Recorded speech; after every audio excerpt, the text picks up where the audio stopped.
ریاست د مکارۍ نه دا چې کله په وزیرستان کې په دا وطن کې دوی اول د بدماشانو دور و، په هغه کې هم د دوی لاس و، د ریاست پکې لاس و.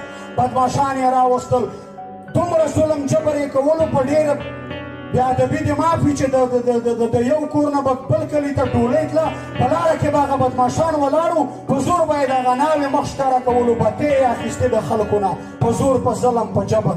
چې هغه بدماشانو ښه راج تېر کوي، بیا دوی طالبانایزیشن راوست وزیرستان ته، بیا یې په طالبانو باندې هغه بدماشان ختم کړل. خلک لږ لږ متاثر غوندې شول د طالبانو نه چې که دا خو نشته، داسې فرشتې راغلي دي. خو چې 2-3 کاله تېرېدل، د طالبانو نه خلک تر پوزې راغل، په هر صورت خلکو نارې وهلې چې هر څه کېږي خو باید چې دا وطن له غیر اغیارو له دې ظلم جبر نه پاک شي.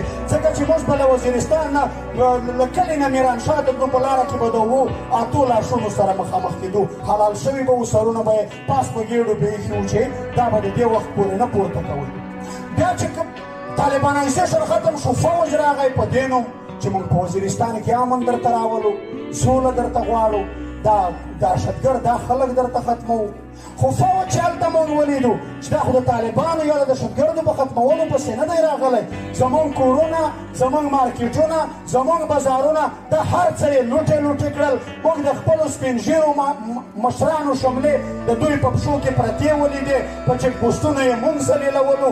هر څه زموږ د کور هغه ګاډر، سریې، صندق، المارۍ، هر څه یې د لاهور په کباړخانو کې خرڅ کړل. او طالبان چې کوم نامتو طالبان وو د چا په نوم دوی راغلي وو، هغوی ته اوس هم دوی پروتوکولونه ورکوي.